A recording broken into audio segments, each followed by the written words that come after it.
이것저것 하지 말고 한 우물만 팔아 라는 말을 많이 들어보셨을 것입니다. 그런데 여기 한 우물만 파는 시대는 끝났다고 이야기하는 사람이 있습니다. 오늘 소개드릴 책 폴리메스의 저자 와카스 아메드는 자신이 가진 잠재력을 최대한 폭발시키기 위해서는 여러 분야의 전문가가 되어야 한다고 말합니다. 아니, 하나의 분야의 전문가가 되기도 힘든데 여러 분야의 전문가가 되라니 이게 가능한 이야기일까요? 그의 이야기를 조금 더 들어봅시다. 조금 뻔하지만 이 책의 시작은 레오나르도 다빈치의 이야기로 시작됩니다.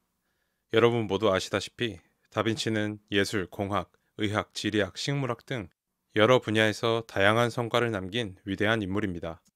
다빈치와 같이 서로 연관없어 보이는 다양한 영역에서 출중한 재능을 발휘하는 사람들을 이 책에서는 폴리메스라고 부릅니다.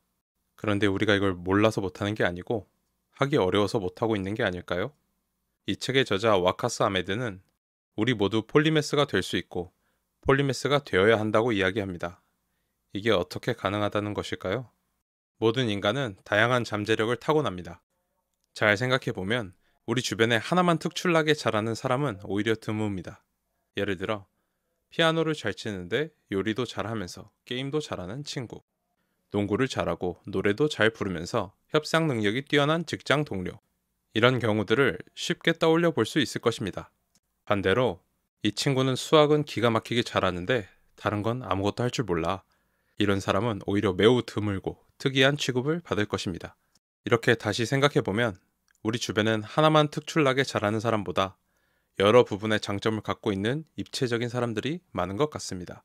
이 책의 저자는 이렇게 인간이 다양한 것에 재능과 흥미를 갖는 것이 자연스러운 것이라고 설명을 하며 노벨상과 같이 위대한 업적을 이룬 사람들도 그의 생활을 자세히 들여다보면 한 분야에 특출난 것이 아닌 다양하고 깊이 있는 취미 생활을 갖고 있는 경우를 쉽게 찾아볼 수 있었다고 합니다. 그렇다면 왜 우리 대부분 한 우물만 파야 성공한다는 선입견을 갖고 있을까요? 이 책에서는 어떠한 사회적 분위기가 우리를 자유롭게 다양한 분야에서 활동하는 것을 방해하고 있다고 말합니다. 우리 개인의 발전을 가로막는 그 사회적 문제는 무엇일까요? 그것은 바로 전문화 시스템입니다. 우리는 어려서부터 이런 말을 자주 듣게 됩니다. 이것저것 하지 말고 하나라도 잘 해라. 제너럴리스트가 되면 사회에서 인정받지 못한다. 오랫동안 먹고 살려면 무언가의 전문가가 되어라.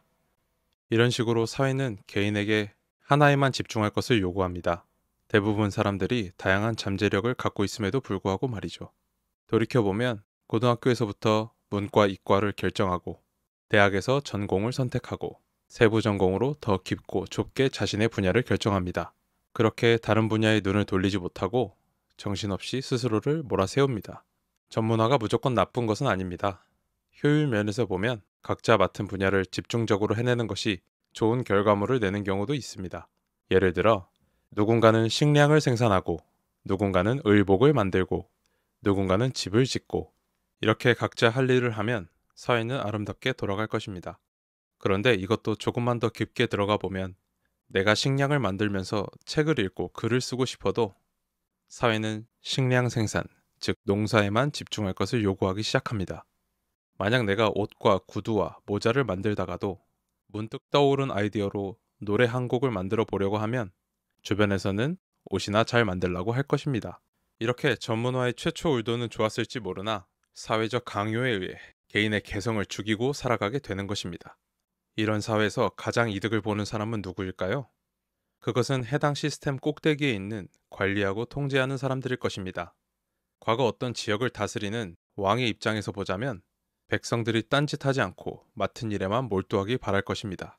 회사 입장에서 생각해보면 직원들이 딴짓하지 않고 자신의 분야만 깊게 파서 회사 운영이나 다른 분야에 관심을 줄이는 것이 문제도 덜 생기고 생산성도 높이는 방향이라고 생각할 것입니다.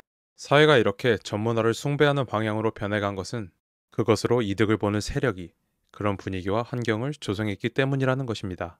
사회가 우리를 하나만 할 줄 아는 바보로 만들어내고 있다는 이야기입니다. 그런데 이게 문제일까요? 돈 잘 벌고 사회 구성원으로서 필요한 일을 하고 이렇게 사회가 잘 굴러간다면 그렇게 세상이 잘 유지된다면 그것도 나쁘진 않은데 라고 생각이 들기도 합니다. 이 책에서는 이렇게 전문화를 추앙하는 사회는 여러 가지 문제를 발생시킨다고 지적합니다. 그중 하나는 일과 삶의 불균형입니다. 우리가 노동자로서 하루 7시간을 일하길 강요당하고 가족 구성원으로서 할 일을 하고 나면 나를 위한 시간, 취미 생활을 할 시간 따윈 사치가 되어버립니다. 게다가 인터넷의 발달로 우리는 어디서든 일할 수 있는 환경을 갖게 되었고 그 결과 개인의 시간이 더 침해당하기 쉬운 환경으로 변해가고 있습니다. 이렇게 우리는 다양한 욕망을 억누른 채 살아가게 됩니다. 다양한 분야에서 재능을 꼽힐 기회를 박탈당하게 됩니다.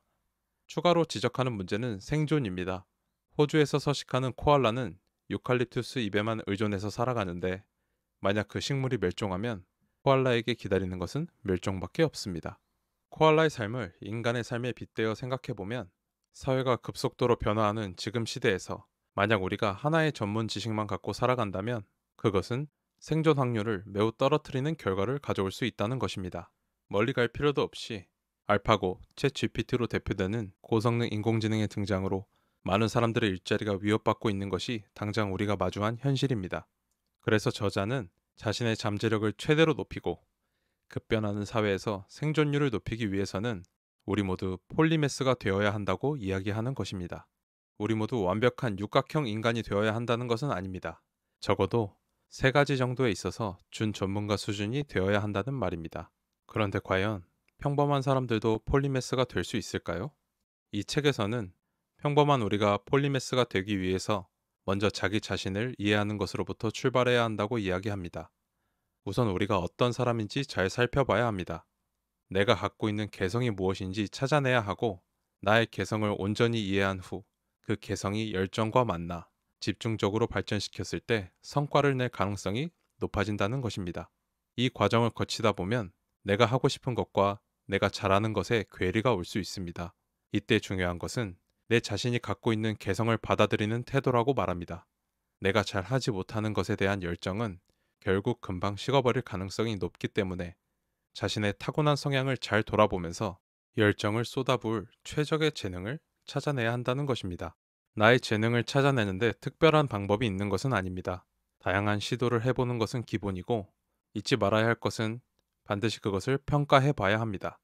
자기 개발을 열심히 하시는 분들은 이제 지겨운 개념인 메타인지가 여기서 또 등장합니다.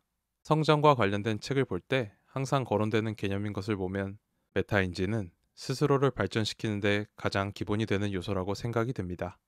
다시 돌아가서 폴리메스가 되기 위한 첫 단계는 다양하고 새로운 경험을 시도해보고 그냥 흘려보내는 것이 아니라 그 경험을 돌아보며 그 경험을 한 당시의 나, 경험을 한 후의 나의 반응을 객관적이고 자세히 들여다봐야 합니다. 예를 들어 유튜브를 보다 보니 유독 관심 가는 분야가 있고 해볼만 하다고 느꼈다면 일정 기간 시간을 투자해보고 일반적인 사람들에 비해 성과가 빠르게 나는지로 평가를 해볼 수 있을 것입니다. 또 다른 예로 어떤 모임에서 남들과 동일한 과제를 받았는데 유독 내가 빠르게 수행하는 것이 보였다면 그런 부분들을 진지하게 평가해보고 재능이 있다고 판단되면 더 깊게 시도를 해봐야 할 것입니다. 여기서 주의할 것은 만약 새로운 경험에서 작은 성과를 냈을 때 겸손한 태도를 보이며 발을 뺀다면 나를 폴리메스로 만들어줄 강력한 무기 하나를 버리는 선택일 수 있다는 것을 인지하고 있어야 합니다. 그렇다면 다양한 경험을 얻기 위해 다양한 시도를 해내는 그런 행동력은 어떻게 얻을 수 있는 걸까요? 다양한 시도를 위해 갖춰야 할 태도는 호기심입니다. 만약 내가 무언가에 호기심이 없는 상태라면 그것은 위험 신호입니다. 우리는 모두 어릴 적 다양한 것에 호기심을 갖고 끊임없이 질문을 해대며 어른들을 괴롭혀 왔습니다. 호기심을 더 이상 품지 않게 되는 순간 위험을 즉시 감지하고 어떻게든 개인 시간을 확보하여 휴식을 통해 그 상태에서 벗어나야 합니다. 마음의 여유를 만들어야 합니다. 그리고 나면 새로운 시도를 할 에너지를 확보할 수 있고 그 에너지로 과거에 해보고 싶었던 것들을 시도할 용기도 얻을 수 있을 것입니다. 이 다음 단계는 재능을 키워 성과를 내야 합니다. 여기서부터는 약간의 타협이 필요할 수 있습니다. 만약 엄청난 천재라면 어린 나이에 박사학위 3개를 따고 세상의 패러다임을 바꿀 대단한 이론을 내놓을 수 있겠지만 대부분의 사람은 그러지 못합니다. 아니, 그럴 필요도 없습니다. 우리는 우리 현실에 맞는 수준의 폴리메스를 목표로 해야 합니다. 유명한 코미디언이면서 체스 마스터임과 동시에 탑급의 치과 의사도 폴리메스라고 할 수 있지만 우리 지역에서 그래도 꿀리지 않는 식당을 운영하면서 우리 지역구 테니스 대회에서 우승을 하고 아마추어 화가로서 그린 그림들을 모아 작은 전시회를 여는 것도 폴리매스라고 할 수 있습니다. 그 깊이가 얕든 넓든 다양한 분야에서 어느 정도 깊이 있는 능력을 갖고 있다면 인생을 살아가면서 겪는 다양한 문제를 창의적인 방식으로 해결해 나갈 수 있는 지혜를 얻을 수 있고, 궁극적으로 더 넓은 세계관으로 세상을 바라볼 수 있는 눈을 갖게 되실 것입니다. 이렇게 다양한 분야의 전문성을 가진 폴리매스로 살아갈 수 있다면 획일화된 부품으로서 사회를 살아가는 것이 아닌 나의 개성을 온전히 표출하며 자유롭고 창의적으로 살아가는 삶을 쟁취할 수 있다는 이야기입니다. 저는 우리 모두가 폴리매스가 될 필요는 없다고 생각합니다. 오히려 모두가 폴리매스인 세상은 조금 혼란스러울 것 같다는 생각도 듭니다. 어떤 방향이 사회에 좋은지 제가 현재 갖고 있는 지식으로는 솔직히 상상도 잘 안 되고 잘 모르겠습니다. 하지만 적어도 저는 이 책을 읽고 폴리매스로 살아가기로 마음을 먹었습니다. 다행히 저는 이 책을 읽기 전에도 이미 다양한 분야에 호기심을 갖고 있었고, 이것저것 건드려 보며 작은 성과들도 만들어 보았습니다. 그렇게 여러 분야에서 얻은 경험으로 제가 일하면서 겪은 여러 가지 문제들을 창의적인 방식으로 해결할 수 있었습니다. 그래서 이 책이 더 반가웠던 것 같습니다. 이것저것 하지 말고 하나만 좀 제대로 해 라는 잔소리를 뿌리치고 제가 살아오던 대로 계속 살아갈 용기를 얻었습니다. 이 책에는 정말 수많은, 과할 정도로 많은 폴리매스들의 예시가 나와 있습니다. 다빈치와 같이 누구나 아는 유명인부터 생전 처음 들어보는 수많은 폴리매스들의 사례가 나와 있습니다.